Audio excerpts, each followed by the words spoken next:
নমস্কাৰ মই অতনু ভূঞা আপোনালোকে চাই আছে DY365 ৰ বিশেষ অনুষ্ঠান স্পষ্টবাদ আমি পতাত কোনো ধৰণৰ বাধা দিয়া নাই যিকোনো আধ্যাত্মিক কথাই কৰিব পাৰিব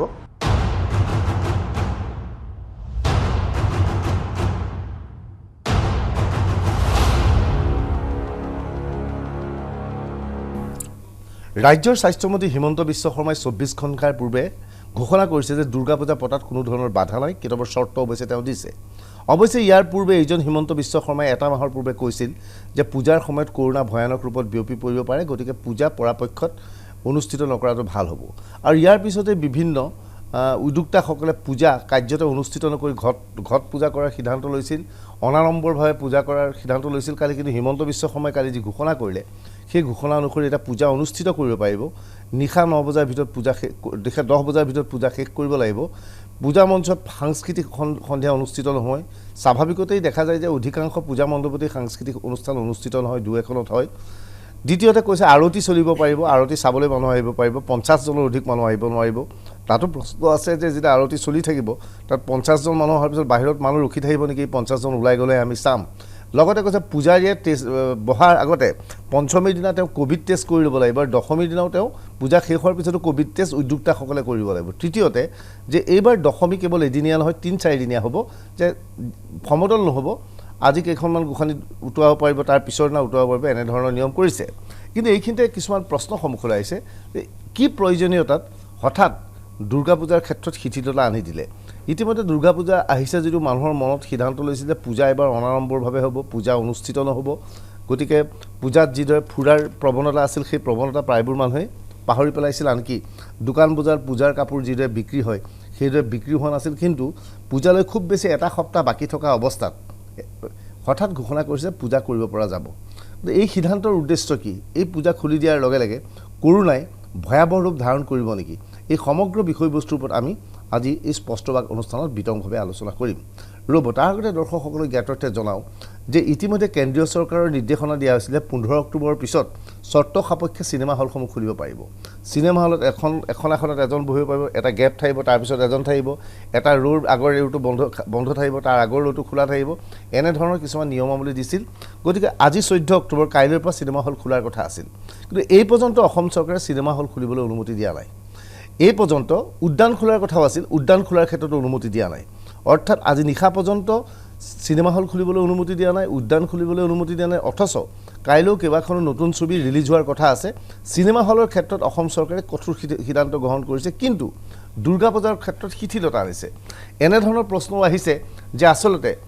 হিন্দুত্ববাদী নীতিৰ বাবে দুৰ্গা পূজাত আয়োজন কৰিবলৈ অনুমতি দিছে নেকি দৰ্শকক জ্ঞাতৰ্থে জনাওঁ যে ইতিমধ্যে মহাৰাষ্ট্ৰ 24 ঘণ্টাৰ পূৰ্বে সমগ্ৰ বিজেপি সদস্যসকলে ব্যাপক হাৰত মহাৰাষ্ট্ৰত প্ৰতিবাদ কৰিছিল যে মহাৰাষ্ট্ৰৰ যি উদ্ধৱ ঠাকৰেৰ নেতৃত্বাধীন চৰকাৰখন সেই চৰকাৰখনে তাত মন্দিৰসমূহ নিষিদ্ধ কৰি ৰাখিছিল মন্দিৰত প্ৰৱেশ নিষিদ্ধ কৰিছিল যোৱা 17 মাৰ্চৰ পৰা নিষিদ্ধ হৈ আছিল বিজেপিৰ দাবী মন্দিৰ খুলি দিব লাগে যে মানুহৰ এটা বহুত সংশয় ভাৱত আছে গতিকে মনত বিশ্বাস আনিবলৈ মন্দিৰ খুলিব লাগে মন্দিৰত পূজা কৰিব লাগে অথচ দেশৰ ভিতৰত মহাৰাষ্ট্ৰ এক আটাইতকৈ ভয়ানক ৰূপত কৰোনা বিয়পি পৰা ৰাজ্য সমগ্ৰ দেশত যি 70-80 লাখ কৰোনা আক্ৰান্ত হৈছে তাৰে এক সপ্তমাংশ প্ৰায় 10 লাখৰ অধিক লোক কেৱল মহাৰাষ্ট্ৰত হৈছে তথাপিও হিন্দুত্বৰ কথা কৈ কোৱা হৈছে যে উদ্ধৱ ঠাকৰেক প্ৰশ্ন কৰা হৈছে ৰাজ্যপালে যে আপুনি হিন্দুত্ববাদী নীতিৰ আদৰ্শ মানিত নহয় নেকি অৰ্থাৎ হিন্দুত্ববাদৰ নীতিৰ বাবে মহাৰাষ্ট্ৰত মন্দিৰ খোলাৰ দাবী জনাইছে বিজেপিয়ে আমি একেধৰণৰ প্ৰশ্ন কৰোঁ যে হিন্দুত্বৰ স্বাৰ্থতেই দুৰ্গা পূজাৰ আয়োজন কৰিছে নেকি তাৰ আগতে আমি দেখুৱাইছোঁ অনুৰাধা চিনেমা হলৰ স্বত্বাধিকাৰী চিন্ময় শৰ্মা আজি তেওঁ কৈছে যে চিনেমা হল খোলাৰ কথা আছিল যদিও কাইলৈ পৰা খুলিবলৈ এতিয়ালৈকে ৰাজ্য চৰকাৰে অনুমতি দিয়া নাই মমতা 15 তাৰিখৰ কাৰণে অৰ্ডাৰ দিছিলে খুলিবলৈ কিন্তু চেণ্ট্ৰেল গভৰ্ণমেণ্টে খালি নটিছখন দিলে নহ'ব আমাৰ ষ্টেট গভৰ্ণমেণ্টৰ পৰাও নটিছ এখন লাগিব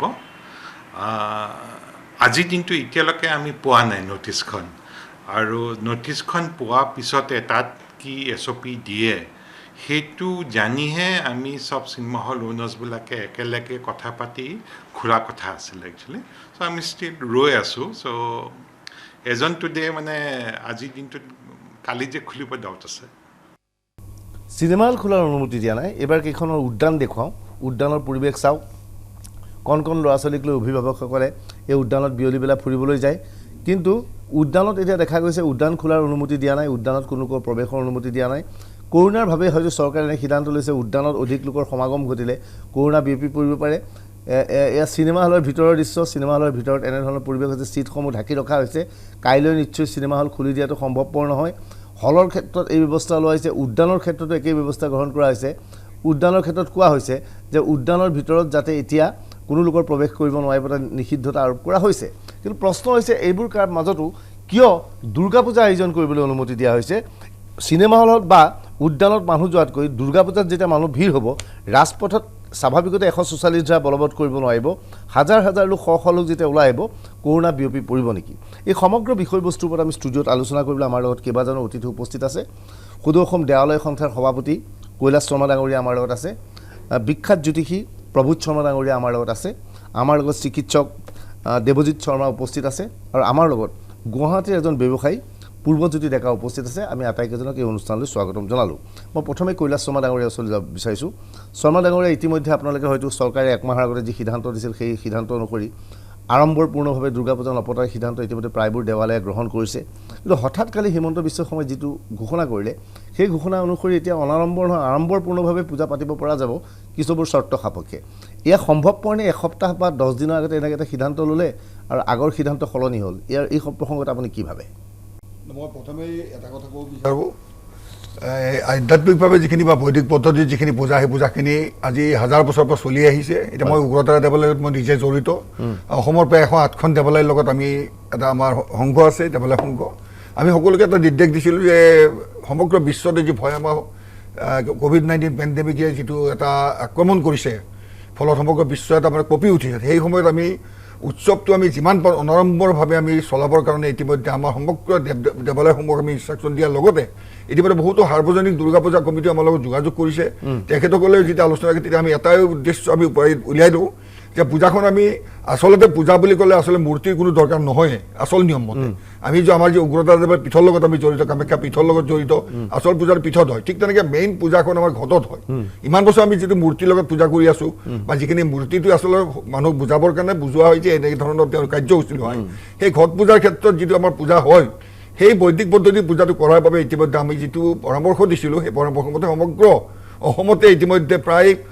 70 বা 80% পূজা সমিতি আমি জনাত গম পালোঁ যে তেখেতলোক ঘট পূজা এবাৰ। কিন্তু এতিয়া এই ঘট পূজা অনুষ্ঠানত আপুনি ভাবেনে যে মানুহ নাহিব?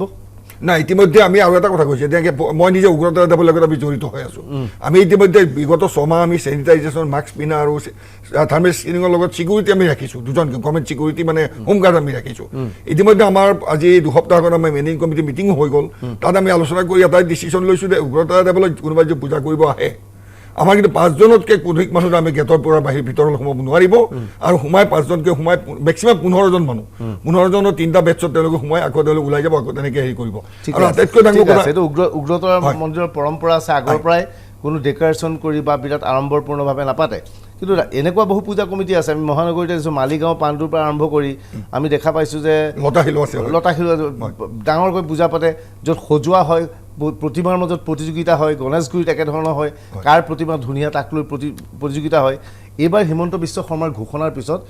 হয়তো তেনেকৈ খুলিবলৈ বহুতে চেষ্টা চলাব, যদিও তেওঁলোকে কোৱা হৈছে যে একেলগে 50 জনৰ অধিক মানুহ যাব নোৱাৰিব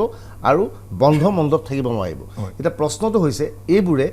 কৰোণাৰ ভয়াৱহতা আকৌ বিয়পাই তুলিব নেকি? মই যাম ডাক্তৰ দেৱজিৎ শৰ্মা, আপুনি এই বিষয়বস্তুটো লাগি আছে, আপুনি বিভিন্ন সময়ত কৈছে, আপুনি কি দেখে যে এনে পৰিৱেশ পৰিস্থিতি আচলতে কৰোণা কালৰ বাবে উচিত পদক্ষেপ হৈছে? আচলতে চাওক, এইটো পূজা বুলি নহয়, যিকোনো গণসমাৱেশেই আমি জানো যে এনেকুৱা এটা মহামাৰীৰ সময়ত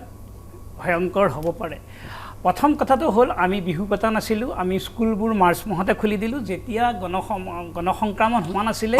যেতিয়া কৰোণা ইমান ভাৰতবৰ্ষত স্প্ৰেড হোৱা নাছিলে, বাহিৰৰ পৰা অহা মানুহবোৰৰ মাজত তেওঁলোকৰ লগত সংস্পৰ্শত অহা মানুহবোৰ হৈছিলে। যেতিয়া আমাৰ ইয়াত গণসংক্ৰমণ হোৱা নাছিলে তেতিয়া আমি বিহু পতা নাছিলোঁ, তেতিয়া আমি স্কুল কলেজ বন্ধ কৰি দিছিলোঁ। কিন্তু এতিয়া আমি যেতিয়া দুৰ্গা পূজা বা যিকোনো গণসমাৱেশ আদি পাতিব খুজিছোঁ, তাৰমানে আমি এইটো বুজাইছোঁ নেকি যে আমাৰ গণসংক্ৰমণটো এতিয়া নোহোৱা হৈছে বা আমি মহামাৰীটো কণ্ট্ৰল কৰিব পাৰিছোঁ। হিমন্ত বিশ্ব শৰ্মাই তথ্য সহায়কাৰে কৈছে যে যোৱা এসপ্তাহত হাৰটো কমিছে, যে কৰোণা আক্ৰান্তৰ সংখ্যা হাৰটো কমিছে আৰু ব্যাপক হাৰত টেষ্ট কৰিছে, গতিকে সেইবাবে অনুমতি দিছে বুলি কৈছে। কিন্তু শুনক অকণমান টেষ্ট কমাটো আমি সকলোৱে জানো এই মহামাৰীটো ভাবি ল'লোঁ যে এইটো ফেজ 1টো কণ্ট্ৰল ভাবি ল'লোঁ যদিও ফেজ 1 কণ্ট্ৰল হোৱা নাই এতিয়াও আহি আছে অসমত কালি পাইছিলোঁ 1500 কিমানজন হৈছিলে গতিকে এইটো আমি আগতকৈ 3000 বা 1500 আহিছে কিন্তু আমি জানো ছাপ'জ ফেজ 1টো কণ্ট্ৰল আমি জানো যে এতিয়া শীতকালি আহি আছে শীতকালি অহাৰ লগে লগে ফেজ 2 আহিব আৰু যিকোনো ৰেস্পিৰেটৰী ভাইৰাছ মানে যিকোনো শ্বাস প্ৰশ্বাস নলীৰ লগত জড়িত ভাইৰাছটো শীতকালি তাৰ পৰিমাণ বৃদ্ধি হয় গতিকে পূজাটো যিটো এটা গণসমাৱেশ মই এতিয়া যিবোৰ প্ৰট'কল দি দিছে 50টাৰ বেছি মানুহ হ'ব নোৱাৰিব পুৰোহিতৰ টিচ কৰিব লাগিব মই মাত্ৰ এটা কথা কওঁ কৰোনাই গণিব জানে নেকি কৰোনাই কৰিব নেকি যে 50টা মানুহ আছে মই ইনফেকশ্যন নকৰোঁ যদিও RT-PCR চবৰে টেষ্ট কৰিব ছাপ'জ কৰিলে চবৰে কৰিলে 50টা চবৰে নকৰে অকল পুৰোহিতৰ কৰিব পুৰোহিতটো অকল দূৰত থাকে সেই 50জন মানুহে যদি যিটো বেছিক প্ৰট'কল যে মাস্ক পিন্ধা বা সামাজিক দূৰত্ব 2 মিটাৰ দূৰত্ব ৰখা সেইবোৰ যদি মানি নচলে তেওঁলোকৰ যদি এজনো আহে এতিয়া আৰু তাৰমানে এজন মানুহে যদি 1 বুলিও ধৰি লওঁ এজন মানুহে এজনলৈ বিয়পায় 50জনৰ যদি দুজনৰ আছে তেওঁলোকে 4জনক দিব তেওঁলোকে ঘৰত যাব গতিকে কিমান নম্বৰ যিটো আমি 50জন বা 15জন সেইটো খুব আৰ্বিট্ৰাৰী তাৰ ভিতৰত এটা দ্বিতীয় কথা আছে সমাজৰ দ্বিতীয় কথা আছে তেওঁ মণ্ডপলৈ 50জন আহিবলৈ হাক দিছে কিন্তু ৰাজপথত আহিবলৈ বাধা দিয়া নাই এটা কথাটো যে কালি গুৱাহাটীত কোনোবাই বহু মানুহ আছে মণ্ডপত নোসোমায় পূজাৰ কাষে কাষে ঘূৰি ফুৰে বা ৰাস্তাত ঘূৰি ফুৰে এতিয়া প্ৰশ্নটো হৈছে যে তাততো 50জন বুলি ক'লে তাত 1000জন মানুহ ওলাব পাৰে 2000জন মানুহ ওলাই যাব পাৰে আৰু মাস্ক পৰিধান কৰিব দিছে মই নাভাবোঁ যে এই গৰমৰ মাজত কোনোবাই মটৰচাইকেল চলায় বা গাড়ীখনত গৈ গোটেই পৰিয়ালে মাস্ক লৈ যাব বা তেওঁলোকে পূজা মণ্ডপত নামাৰ লগে লগে মাস্ক পৰিধান কৰিব কিন্তু আমি তথাপিও কওঁ যে মাস্ক পৰিধান কৰাটো অতিকৈ প্ৰয়োজন কিন্তু এনে সংক্ৰমণৰ বাবে এটা সুযোগ দিয়া হৈছে নেকি মই যাম দেৱ শৰ্মা ডাঙৰীয়া কিন্তু মই জ্যোতিষী প্ৰভুত শৰ্মাৰ ওচৰত যাব বিচাৰিছোঁ প্ৰভুত শৰ্মা ডাঙৰীয়া যে এই পূজাক এনে পাতিবলৈ অনুমতি দিয়া হ'ল আৰতি কৰিবলৈ দিয়া হ'ল মানে এবাৰ কোৱা নহ'ল যে নহয় দুৰ্গা গোসানী আনিব নালাগে কেৱল ঘৰত পূজাই কৰক সেই বুলি কোৱা হোৱা নাই মাত্ৰ কৈছে 50জন মানুহ লাগিব আৰু পূজাৰীয়ে কৰোণা ভাইৰাছৰ আগৰ ভেকচিন ল'ব লাগিব এতিয়া আপুনি কি ভাবে যে দুৰ্গা পূজা নোহোৱাকৈ মূৰ্তি নোহোৱাকৈ আমি অনাড়ম্বৰভাৱে ঘৰত পূজা অনুষ্ঠিত কৰিব পাৰিম বুলি শাস্ত্ৰত কৈছে নে নাই কি কয় প্ৰভুত শৰ্মা আমি যদি চাবলৈ যাওঁ আমাৰ এই দুৰ্গা পূজা আমাৰ এতিয়া দেৱালৰ কথাটো বেলেগ তাত পীঠত পূজা হয় দুৰ্গা পূজা যেতিয়া আমাৰ চণ্ডীখন আছে চণ্ডীৰ সময়ত যেতিয়া সুৰথ ৰজা মই অকণমান কাহিনী এটা সাধাৰণভাৱে একদম যিমান পাৰোঁ চমুৱাই কৈছোঁ যে সুৰথ ৰজাক যেতিয়া শত্ৰু আৰু ৰাজ্যৰ মানুহে তেওঁক ৰজাৰ পৰা বহিষ্কাৰ কৰি বাহিৰলৈ পঠিয়াই দিলে আৰু লগত তেখেতৰ ডাঙৰ ব্যৱসায়ী সমিত তেওঁকো তাৰমানে শত্ৰু আৰু পৰিয়ালে ঘৰৰ পৰা উলিয়াই দি তেওঁলোকক অত্যাচাৰ কৰিছিল তেওঁলোক দুটাই বিভিন্ন ধৰণৰ অশান্তিত গৈ জংগল হাবি বননিত থাকি মাৰ্কেণ্ড মুনিৰ আশ্ৰম পালেগৈ মাৰ্কেণ্ড মই একদম চমুৱাই কৈছোঁ মাৰ্কেণ্ড মুনিৰ ওচৰলৈকে যেতিয়া আশ্ৰম পালেগৈ মাৰ্কেণ্ড মুনিৰ ওচৰত গোটেইবিলাক বিৱৰি ক'লে যে আমাক ইয়াৰ পৰা এখন পৰিত্ৰাণ লাগে তেতিয়া মাৰ্কেণ্ড মুনিয়ে চণ্ডী পাঠখন যিটো চণ্ডী পাঠখনক গ্ৰন্থ বুলিও কোৱা হয় চণ্ডী গ্ৰন্থ বুলি কোৱা হয় সেই গ্ৰন্থখন পাঠ কৰিব ক'লে আৰু সেই গ্ৰন্থখন 5বাৰ পাঠ কৰি বা 3বাৰ পাঠ কৰি তেওঁলোকে দুৰ্গা পূজা কৰিব লাগে এই গ্ৰন্থখনত আমাৰ 578টা শ্লোক আছে আৰু 700টা তাত মন্ত্ৰ আছে এইখিনি যেতিয়া গাই তাত তাৰমানে মৃন্ময় মূৰ্তি এটা বনাব আৰু এই মৃন্ময় মূৰ্তি বনাই দুৰ্গাৰ পৰিয়ালবৰ্গক আনি তাত যেতিয়া পূজা পাতল কৰিব তেতিয়া তেখেতসকলৰ কি পাব ৰাজ্য আৰু ব্যৱসায় ঘূৰাই পাব তেখেতসকলৰ মান সন্মান ঘূৰাই পাব সুৰথ ৰজা আৰু লগে লগে এই সমিত যিজন আমাৰ থাকিলে সমিতৰ লগত তেখেতসকলে তাৰমানে কি কৰিলে পূজা আৰম্ভ কৰিলে এই তেতিয়া পূজা কৰোঁতে এটা মূৰ্তি বনালে মূৰ্তি বনাই উঠি মূৰ্তিত পূজা কৰিছে কিন্তু মূৰ্তিত ডাইৰেক্ট পূজা নহয় কাৰণে ঘটত তাৰমানে গোটেইসকলক উৎসৰ্গা কৰি তাত ঘট পূজা কৰিছিল মূৰ্তিৰ লগত মূৰ্তিত সম্পূৰ্ণ উৎসৰ্গা হয় মূৰ্তিৰ অস্ত্ৰত পূজা হয় মূৰ্তিত নামাকৰণ হয় মূৰ্তিত প্ৰাণদান কৰা হয় গতিকে মূৰ্তি বিনা দুৰ্গা পূজা আচলতে শাস্ত্ৰীয় মতে হ'ব নোৱাৰে অতুন কিন্তু পূজাটো কৰা হয়তো মূৰ্তিটো নকৰা আমি দেখোঁ মূৰ্তি কেৱল নাই মূৰ্তিটো আচলতে পূজা হয় মূৰ্তিটোৰ সম্পূৰ্ণ যেনেকৈ মই ইয়াৰ পৰা মাত দিলোঁ যে অতনু বুলি মাত দিছোঁ যে অতনু মোৰ বন্ধু ইয়াৰ পৰাতো মই মাত দিছোঁ ওচৰলৈকে যোৱা নাই ঠিক সেইদৰে ওচৰলৈকে নগৈ মই এই যে মূৰ্তিবিলাকৰ পূজাটো ঘটত সম্পূৰ্ণৰূপে কৰে তাত 3টা ঘট তাৰমানে ব্যৱহাৰ কৰা হয় এটা ঘট ব্যৱহাৰ কৰা হয় বেলৰ গুৰিত তেতিয়া তাৰমানে যেতিয়া বোধন কৰা হয় বা যেতিয়া তাৰমানে আহ্বান কৰা হয় যেতিয়া তেখেতসকলক অনা হয় জাগৰণ কৰা হয় তাত এটা ঘট কৰি ফেলে তাতে ঘটত তাৰমানে এতিয়া যে কৈছে এতিয়া কৈলাশ শৰ্মাই কৈছে যে বিভিন্ন দেৱালয় এবাৰ কেৱল ঘট পূজা কৰিব যদি ঘটক পূজা কৰে সেইটো প্ৰকৃততে দুৰ্গা পূজা নহ'ব নেকি ঘটত পূজা কৰিলে দুৰ্গা পূজা হ'বগে কিন্তু আচলতে যি প্ৰকৃত দুৰ্গা পূজা কৰিবলৈ যোৱা হয় তেতিয়াহ'লে তাত মূৰ্তি লাগিব সেইটো যদি শাস্ত্ৰীয় মতে চোৱা যায় মূৰ্তি বিনা দুৰ্গা পূজা নহয় ঠিক আছে প্ৰবোধ শৰ্মা মই আপোনাৰ আৰু এইটো আমাৰ চণ্ডীত আছে চণ্ডী যিয়ে পাঠ কৰিছে চণ্ডী যিয়ে পঢ়িছে চণ্ডী যিয়ে জানে যিয়ে সুৰথ ৰজাৰ কথা জানে তেখেতে একেমুখে এই কথাটো শুদ্ধতা আছে বুলি ক'ব বাধ্য এইখিনি আন এটা প্ৰশ্ন আহিছে যে আমি বিহু উদযাপন নকৰিলোঁ আমাক আহ্বান জনালে আমি বিহু উদযাপন নকৰিলোঁ কোনো ধৰণৰ ৰঙালী বিহুত এবাৰ গমেই নাপালোঁ কেতিয়া বিহু হৈ গ'ল আনকি গৰুক গা ধুৱাবলৈও মানুহে এবাৰ নগ'লে পৰম্পৰাও ৰক্ষা কৰা নহ'ল চবেই ভয় খালে সকলোৱে মানি ল'লে সেইটো আমাৰ সংস্কৃতি আছিল আমাৰ জাতীয় উৎসৱ আছিল আমি তাক কৰোণাৰ বাবে বন্ধ কৰিছিলোঁ কিন্তু সেই সময়ত কৰোণাই ভয়াৱহ ৰূপ ধাৰণ কৰা নাছিল কিন্তু এতিয়াই কৰোণাই ভয়াৱহ ৰূপ ধাৰণ কৰিছে আজিৰ দিনটোতো গোটেই দেশত প্ৰায় 60,000 অধিক লোক কৰোণা আক্ৰান্ত হৈছে নাটকীয়ভাৱে আমেৰিকা যুক্তৰাষ্ট্ৰৰ পিছৰ স্থানতে আছে ভাৰতবৰ্ষ আৰু আশা কৰা হৈছে এইটো গতিত থাকিলে আৰু 10 দিনৰ পিছত আমেৰিকা যুক্তৰাষ্ট্ৰক অতিক্ৰম কৰি ভাৰত 1 নম্বৰ স্থানলৈ যাব তাতোকৈ ডাঙৰ কথা এই পৰ্যন্ত কৰোণাৰ কোনো ভেকচিন হোৱা নাই তথাপিও কৰোণাৰ কালতো দুৰ্গা পূজা উদযাপন কৰিবলৈ দিছে এইবাবেই যে হিন্দুত্ববাদী ধাৰণা এটা আছে বাবে হিন্দুত্বৰ উৎসৱটোক যাতে বাধা নহয় সেইবাবে চৰকাৰে দিছে নেকি প্ৰশ্ন আহিছে আমি এই বিষয়ে বিভিন্নজনৰ সৈতে কথা পাতিছিলোঁ চৰকাৰৰ বিষয়ববীয়া বিভিন্নজনৰ অনানুষ্ঠানিক কথা বতৰা পাতিছিলোঁ মই খুজিছিলোঁ যে কিয় খুলি দিয়া হ'ল তে কৈছে যে ব্যৱসায় বাণিজ্য খুবেই বেয়া পূজা বুলি যাতে অলপ ব্যৱসায় বাণিজ্য চলে সেইবাবে আমি খুলি দিছোঁ আমাৰ লগত এজন ব্যৱসায়ী আছে পূৰ্বজ্যোতি ডেকা গণেশগুৰিত তেওঁৰ ভাল কাপোৰৰ দোকান আছে বিভিন্নজনে তেওঁৰ ওচৰত যায় পূৰ্বজ্যোতি ডেকা এইবাৰ দুৰ্গা পূজাৰ বিক্ৰী কেনেকুৱা পূজা বুলি মানুহ আহিছে নাই নাই অকণো নাই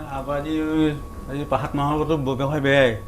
পূজা বুলি যদিও খুলিছে মানুহ হয়তো ভয়তে অহা নাই নাজানো কিন্তু মানুহ একেবাৰেই নাই আমিতো মানে ৰেডি কৰিব লাগিব যিখিনি আছে বস্তুবোৰখিনি আনিব লাগিব কাপোৰ কানি আনিছোঁ কিন্তু আশা কৰি আছোঁ কিন্তু এতিয়ালৈকে একো আজি সপ্তাহ আছে আৰু এটা সপ্তাহ আছে মাজত এতিয়ালৈকে একো উমঘামেই নাই মানে কেনেকুৱা নতুন কাপোৰ আপোনালোকে পূজা বুলি আনিছে আনিছোঁ কিন্তু কি গ্ৰাহক কিয় অহা নাই যেন লাগিছে গ্ৰাহক যেনেকৈ আহিব আগতে আহে এইটো অহা নাই একেবাৰে নাই কেনেকুৱা গ্ৰাহকৰ পৰা কি সঁহাৰি পাইছে তেওঁলোকৰ ভাষ্য বা তেওঁলোকৰ বক্তব্য কেনেধৰণৰ কৰোণাৰ ভয়তে অহা নাই চাগে মানুহ একেবাৰে খুব এতিয়া আজিকালি বুলি এইকেইদিন বুলি নহয় এতিয়া প্ৰথমৰ পৰা নাই এতিয়া আগতেও অলপমান আছিলেই তেতিয়া একদম কম আছিলে বঢ়াৰ পিছত 2 এটা আহিছিল এতিয়াতো মাজতে একেবাৰে নাইকিয়া হৈ গ'ল এতিয়া একেবাৰে নাই এতিয়া কৰোণাৰ ভয়ত মানুহে কাপোৰ কিনিবলৈ যোৱা নাই ভাল কথা কৰোণাৰ ভয়ত যদি মানুহে দুৰ্গা পূজা চাবলৈ নাযায় যিটো দেৱজিৎ শৰ্মাই আশংকা প্ৰকাশ কৰিছে আমিও আশংকা প্ৰকাশ কৰিছোঁ যে আমি আশংকা প্ৰকাশ কৰিছোঁ যে এইটো খুব কঠিন কাম হ'ব পূজা মণ্ডপত মানুহজন নাযাব পাৰে কিন্তু পূজা চাবলৈ ৰাজপথত ওলাই আহিব এজন মানুহ ইয়াৰ মাজত কৰোণা আক্ৰান্ত হ'লে 10 জনলৈ বিয়পি পৰাৰ সম্ভাৱনা আছে ডাক্তৰ দেৱজিৎ শৰ্মা এইখিনিৰ আন এটা দিশ মই পৰ্যবেক্ষণ কৰিছোঁ যে কৰোণাৰ প্ৰথম অৱস্থাত কোনোবা এজন যেতিয়া জ্বৰ হয় বা গা বেয়া লাগে লগে লগে টেষ্ট কৰিবলৈ যায় সঁচাই মিছাই ছ'চিয়েল নেটৱৰ্কিং ছাইটত বহু ধৰণৰ পোষ্ট ওলাল যে হস্পিটেলৰ অৱস্থা খুবেই বেয়া কিন্তু যিসকলে হস্পিটেলত থাকি আহি সদায় কয় যে এনেকুৱা সেৱা আমি কেতিয়াও পোৱা নাই খুব ভাল সেৱা তৎসত্ত্বেও মই বহু শিক্ষিত মানুহ পাইছোঁ জ্বৰ হৈছে যে ট্ৰিটমেণ্ট একোৱেই নাই গতিকে মই ঘৰতে থাকোঁ ঘৰতে থাকি মই ভাল হ'বলৈ চেষ্টা কৰোঁ তেওঁ 14 দিন নাথাকে 5 দিন বা 14 পিছত জ্বৰ ভাল হৈ আকৌ ওলাই যায় আৰু সেই মানুহবিলাকে কৰোণা ভয়ানক ৰূপত বিয়পাইছে গতিকে যিটো আশংকা আপুনি কৰিছে এতিয়া এইটো আপুনি চিকিৎসক হিচাপে এনেকুৱা তথ্য পাইছেনে নাই বহু লোকে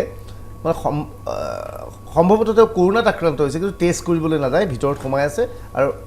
অপ্ৰয়োজনীয়ভাৱে য'ত ওলাই যায় তেওঁলোকে এই ৰোগ সংক্ৰমিত কৰাৰ সম্ভাৱনা আছে এইটো এটা বহুত গুৰুত্বপূৰ্ণ কথা সুধিছে আগতে এই টিভি অনুষ্ঠানতে মই এইটো কথা কৈছোঁ প্ৰথমতে এইটো চাওক এইটো এটা এনেকুৱা ভাইৰাছ এইটো ভাইৰাছ আমি বেছি ভয় খাওঁ কাৰণ ইয়াৰ সংক্ৰমণৰ হাৰটো বহুত বেছি সাপোজ কিছুমান ইয়াতকৈ বহুত বেছি ডেঞ্জাৰাছ ভাইৰাছ আছে যেনে ইবোলা ভাইৰাছ মৃত্যুৰ সংখ্যা 30-ৰ পৰা 40%, ইয়াত মৃত্যুৰ সংখ্যা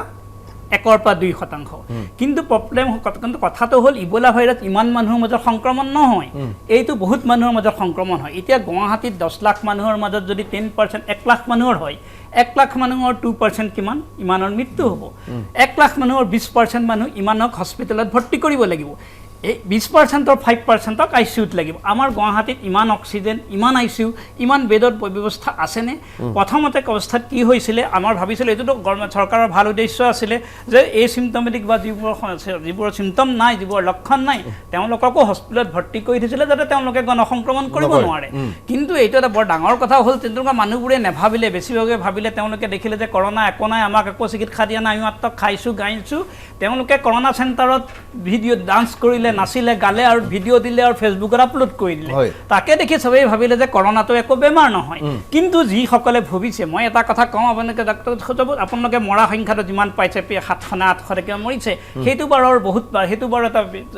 বিতৰ্কৰ বিষয়, সেইটো মই নকওঁ। কিন্তু তাতকৈ কিমান মানুহ যিটো পষ্ট ক'ভিড চিণ্ড্ৰম যিটো হেৰি হৈছে, বহুত মই চিনি পোৱা এনেকুৱা মানুহ আছে যি 3 মাহ 4 মাহ ধৰি পেলাই বিচনাতে পৰি আছে। কিছুমানক বহুতক অক্সিজেন লগা হৈছে, কিছুমানৰ পাৰ্মানেণ্ট ক'ভিডৰ পিছত হাৰ্ট বেমাৰ হৈছে, কিছুমানৰ পাৰ্মানেণ্ট ডায়েবেটিছ বেমাৰ হৈছে, কিছুমানৰ পাৰ্মানেণ্ট কিডনী বেমাৰ হৈছে। সেইবোৰৰ আমি হিচাপ ৰাখিছোঁ জানো? আৰু এটা কথা যিটো আপুনি ক'লে যে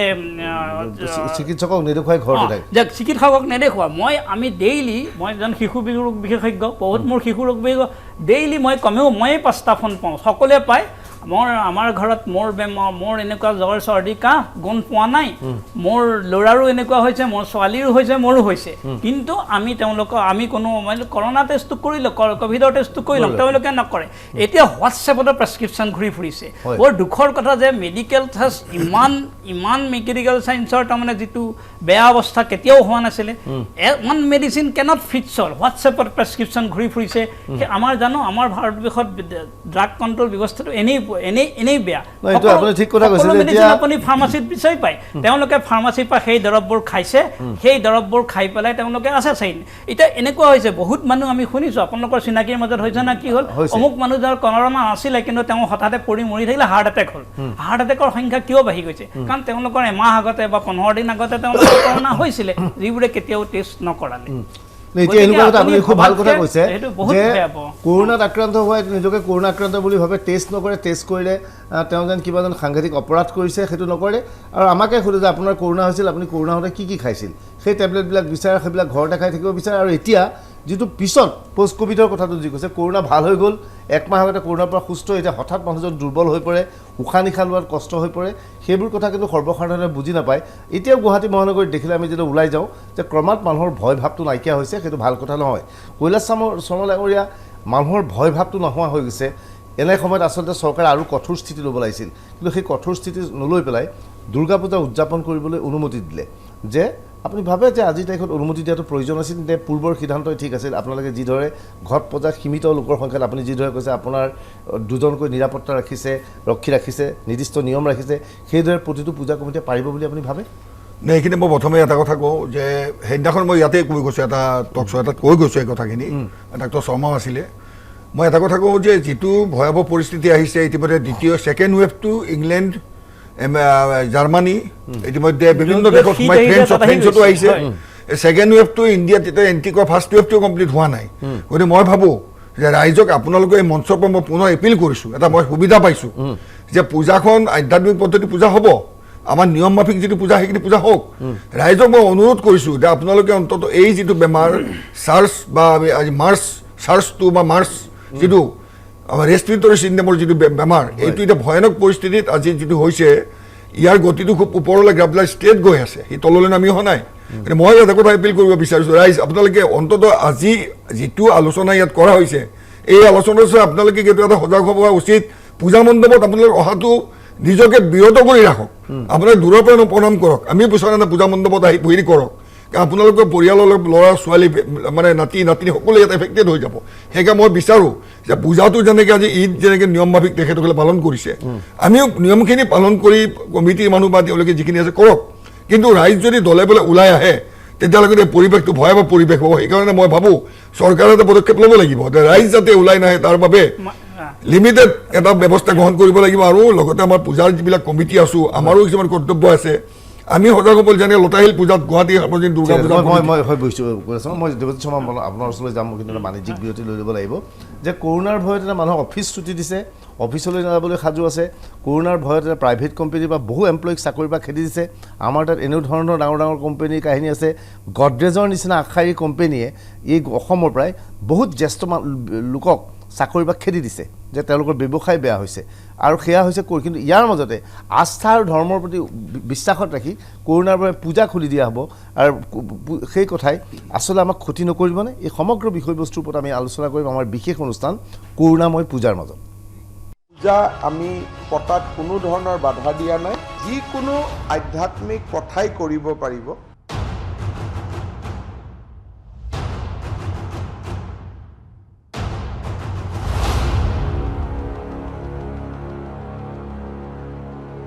পূজা আমি পতাত কোনো ধৰণৰ বাধা দিয়া নাই যিকোনো আধ্যাত্মিক কথাই কৰিব পাৰিব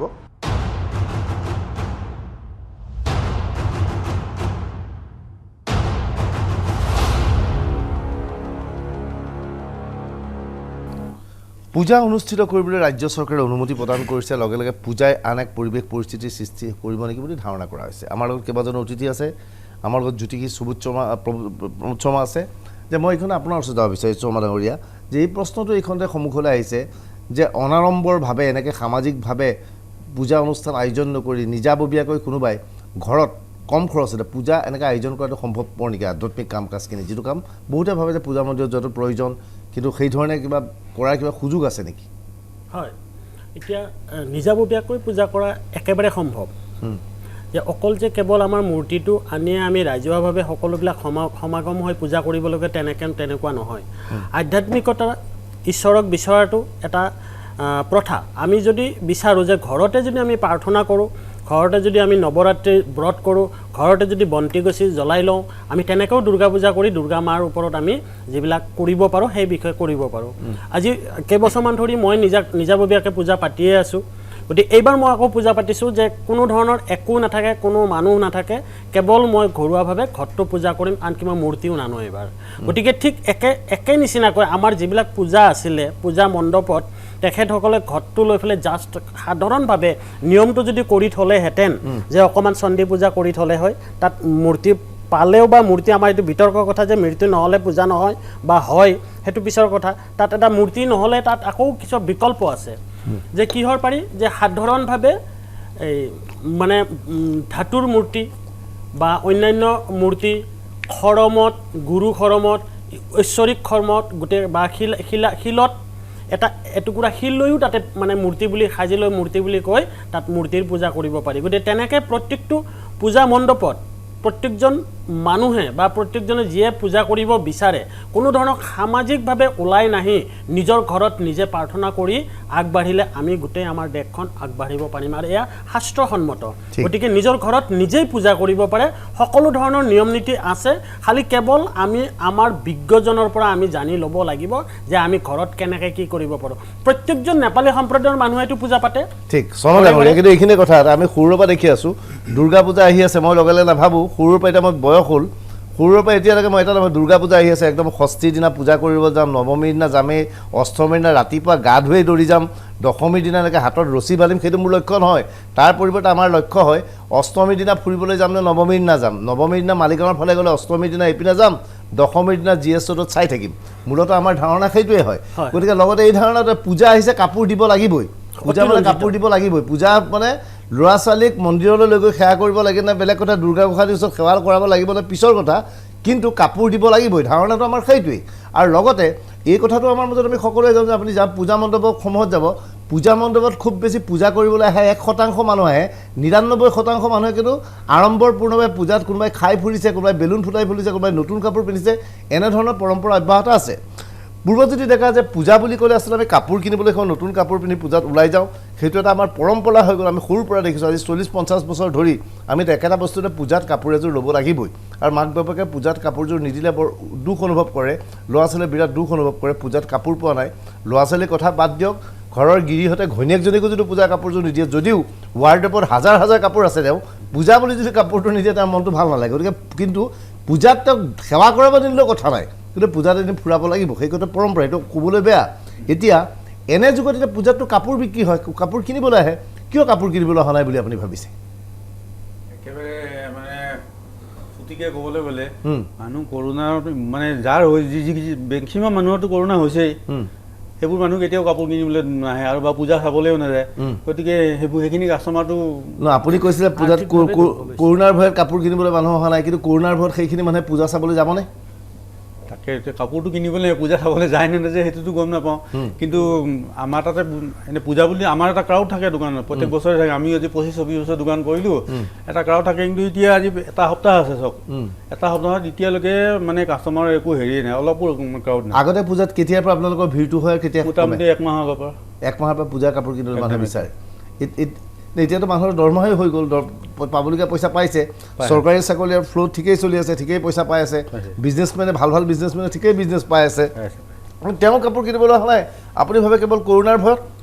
কৰোণাৰ ভয়তো হ'ব পাৰে, পইচা পাতিও চাগে নাই মানুহৰ, আজিকালি চবেইতো পইচা নাই বুলিয়ে কয়, নাজানো। চাকৰিয়াল মানুহখিনিৰ বাহিৰে ব্যৱসায়ীটো কাৰো হাতত পইচা নাই, আমাৰ হাততে পইচা নাই এতিয়া। আমি ইমান বছৰ ব্যৱসায় কৰিলোঁ, কৰোণাৰ এই হেৰি হোৱাৰ পিছৰ পৰাতো আমি একেবাৰে ডাউন হৈ আছোঁ। শৰ্মা ডাঙৰীয়া, এতিয়া এই কথাটো আহিছে, মই বাৰে বাৰে যিটো কথাই কৈ আছোঁ যে 1% লোকেহে ঘট পূজা বা দুৰ্গা পূজাৰ ওচৰত সেৱা কৰিবলৈ যায়, 99% লোক কিন্তু ৰাজপথত ওলাই পৰে। এতিয়া আমাৰ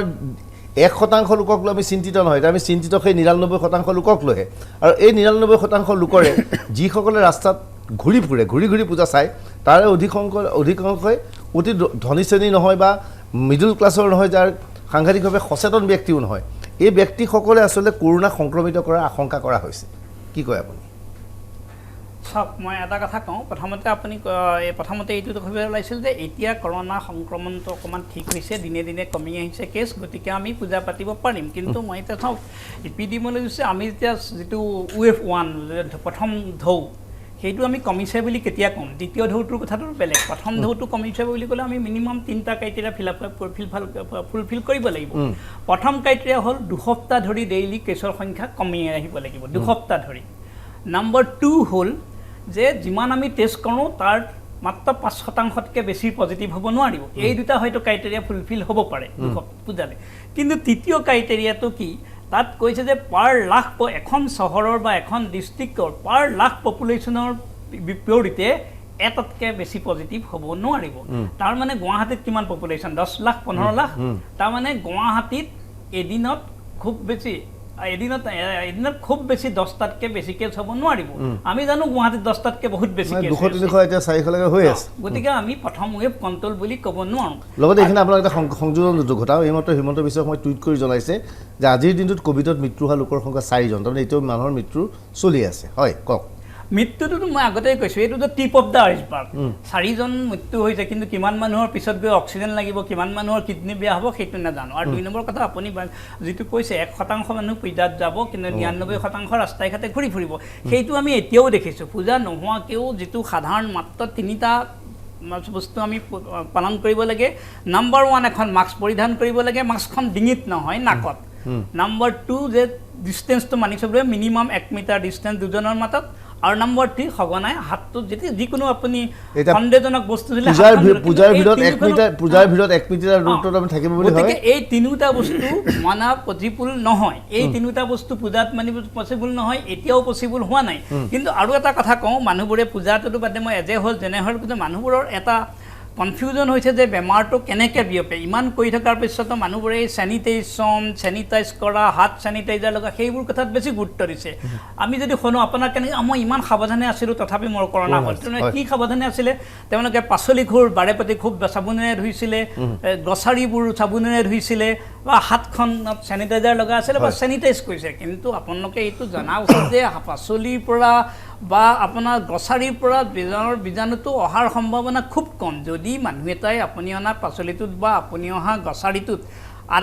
5-10 মিনিটৰ আগতে ডিৰেক্টলি হাঁচিয়াই দিছে, তেতিয়া বেলেগ কথা, তাত বীজাণুটো থাকিব, আপুনি চুব নাকেৰে যাব। কিন্তু এইটো শ্বাস প্ৰশ্বাসজনিত ৰোগৰ বেমাৰ, গতিকে ইয়াৰ পৰ্টেল অফ এণ্ট্ৰি আপুনি জানিব নাক, মুখ আৰু অলপ পৰিমাণে চকু। গতিকে আপুনি যিয়েই নকৰে, যদি আপুনি নাক মুখ ঢাকি নাথাকে আৰু চকু ঢাকি নাথাকে বা মানুহৰ ওচৰে থাকে, পূজাতটোতো ডিষ্টেঞ্চ মনাটোতো অসম্ভৱ কথা। যদি মই এটা সৰু বাণিজ্যিক বিৰতি লৈ ল'ব লাগিব, মই এটা বাণিজ্যিক বিৰতি লৈছোঁ, লোৱাৰ পিছত আমাৰ আলোচনা অব্যাহত থাকিব। পূজা আমি পতাত কোনো ধৰণৰ বাধা দিয়া নাই। যিকোনো আধ্যাত্মিক কথাই কৰিব পাৰিব।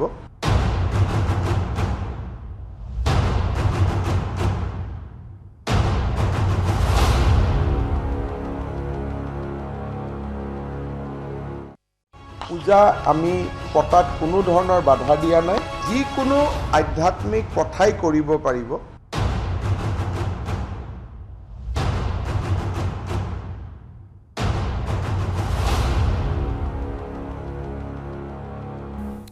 পূজা অনুষ্ঠিত কৰিব পাৰিব, কিন্তু পূজাত মাস্ক পৰিধান কৰিব লাগিব, চেনিটাইজ কৰিব লাগিব, এনেধৰণৰ নিয়ম কৰিছে। মণ্ডপ খালী থাকিব লাগিব, কিন্তু মানুহে মণ্ডপৰ ভিতৰৰ পৰা নিয়ম মানিব, মণ্ডপৰ বাহিৰত নিয়ম মানিবলৈ নাই। বিপুল সংখ্যক লোক যদি ওলাই যায়, কৰোণা ব্যাপক হাৰত সংক্ৰমিত হ'ব নেকি? কাৰণ কৰোণাৰ দ্বিতীয় ৱেভ বা দ্বিতীয় ঢৌটো অহাৰ সময় আহিছে ঠাণ্ডাৰ দিনত। আমি এই বিষয়ে কথা পাতিছোঁ। মই প্ৰতিজন বক্তাৰ পৰা এটা সৰুকৈ এটা আহ্বান বিচাৰিম যে কি কৰিব উচিত। মই প্ৰথমতেই শৰ্মা ডাঙৰীয়াৰ ওচৰত গৈছোঁ, জ্যোতিকি শৰ্মা ডাঙৰীয়া, প্ৰমোদ শৰ্মা ডাঙৰীয়া, আপুনি কি আহ্বান জনায়? মই আহ্বান জনাব লগা কথাটো হ'ল যে এইবাৰ আমি প্ৰত্যেকে দুৰ্গা পূজা বুলি ক'লে যে মা কিহত আহিলে কিহত গ'ল, গতিকে মা এইবাৰ আহিছে দোলাত আহিলে মাৰি মৰক বাঢ়ি যায়। গতিকে আমি সাৱধান হ'ব লাগিব। গতিকে আমি যিহেতু আমাক আগজাননী এটা দিছে যে মা আহিছে দোলাত, আমাৰ অন্যায় হ'ব পাৰে, মাৰি মৰক। দোলাত আহিলে বেয়া নেকি? বেয়া, মাৰি মৰক অন্যায় হয়। আৰু যাব হাতীত যাব গজত, গতিকে যোৱাটো ভাল, শস্যপূৰ্ণা, কিন্তু অহাটো খুবেই বেয়া। গতিকে আমি ইমান সাৱধান হ'ব লাগিব। পাৰিলে আচলতে আমি ঘৰৰ পৰা নোলাই ঘৰত প্ৰাৰ্থনা কৰি আমি মাক তাৰ পৰাই প্ৰাৰ্থনা কৰাটো আমাৰ যুক্তিসংগত। আমি আচলতে ওলাই নহাটো বা আমি পূজা মণ্ডপলৈকে নোযোৱাটো আমাৰ শ্ৰেয়। ঠিক কৈলাশ শৰ্মা ডাঙৰীয়া, মই এইখিনি কথা ক'ম, কাৰণ মই এইখিনি ক'ব বিচাৰিছিলোঁৱে। কাৰণ দোলাত অহাটো অতি ভয়ংকৰ বুলি কোৱা হয়। দোলাত অহাৰ পিছতে মাৰিমৰক ইতিমধ্যে পৰিৱেশটোত আমি দেখিছোঁৱে। এটা বছৰ যোৱা বছৰ ঘটনা তেনেকৈ গ'ল, আৰু যোৱাটো হাতীত গতিকে ভাল পৰিৱেশ এটা আহিব। কিন্তু এই পৰিৱেশটোৰ কাৰণে যদি আমি ৰখিবলগীয়া হয়, তেতিয়াহ'লে ৰাইজে সম্পূৰ্ণভাৱে যিটো নিয়ম বান্ধি দিয়া হৈছে স্বাস্থ্য বিভাগৰ পৰা, সেই নিয়মটো প্ৰট'কলটো মানিবই লাগিব। আৰু আমি যিটো চেনিটাইজেশ্যন আৰু দেৱালয় বা মন্দিৰবিলাকত খুব কমকৈ যোৱাটো খুব মই উচিত বুলি ভাবোঁ। আৰু তেওঁলোকে পৰাপক্ষত ৰাস্তাত যিটো পূজা, এই বছৰ পূজাৰ কাৰণে চাবই নালাগে। তেওঁলোকে নিজৰ পৰিয়ালক বচাবৰ কাৰণে পূজাৰ পৰিৱেশৰ সময়ত পিছত হ'লেতো ধৰে পূজাৰ গেডাৰিঙৰ পৰা আঁতৰি থাকক। আৰু লগতে সম্পূৰ্ণভাৱে যাতে আমি প্ৰতিজনে নিৰোগী হিচাপে থাকিব পাৰোঁ, তাৰ বাবে চিকিৎসা বিজ্ঞানে যিখিনি বস্তু আমাক দিছে আমি এইটো মানিব লাগিব। ডক্টৰ শৰ্মা, মই সময় কম। আচ্ছা চাওক, আপোনালোকক মই সাৰাংশত এটাই কথাই কওঁ, কৰোণাটো যদি আপোনাৰ পৰিয়ালৰ কাৰো এতিয়ালৈকে হোৱা নাই বা হৈছে যদিও যাৰ লক্ষণবিহীনভাৱে হৈ গ'ল, একো হোৱা নাই, তাৰমানে এইটো নহয় যে কৰোণা ভয় খাবলগীয়া নহয়। কৰোণা বহুত মানুহৰ মৃত্যু হোৱাৰ উপৰিও বহুত মানুহ পংগু হৈছে। গতিকে আপোনালোকে পূজা কৰক, ঘৰত পূজা কৰক, পূজাত সাৱধান থাকিব। পূজা বুলি নহয়, আৰু আমি যিটো 20টা নম্বৰ 25টা নম্বৰ ইমানখিনি পূজাত যাব পাৰে, সেইটো কথা হ'ল মানুহ যদি দুজনো থাকে, আপোনালোকে যদি ঠিক আছে। মোৰ সময় শেষ গৈছে। মই পূৰ্বজ্যোতি ডেকাকো মই সময় দিব নোৱাৰিম, ক্ষমা কৰিব, বেয়া না, মোৰ সময় শেষ হৈ গৈছে। আমি অনুষ্ঠানৰ পৰা বিদায় লৈছোঁ। আমি আশা কৰিছোঁ পূজাত সাৱধানতা অৱলম্বন কৰিব। পূজা বুলি ৰাজপথলৈ হেঁপাহ পলাই ওলাই নাহিব। অনুষ্ঠানৰ পৰা বিদায় লৈছোঁ। ধন্যবাদ, শুভৰাত্ৰি।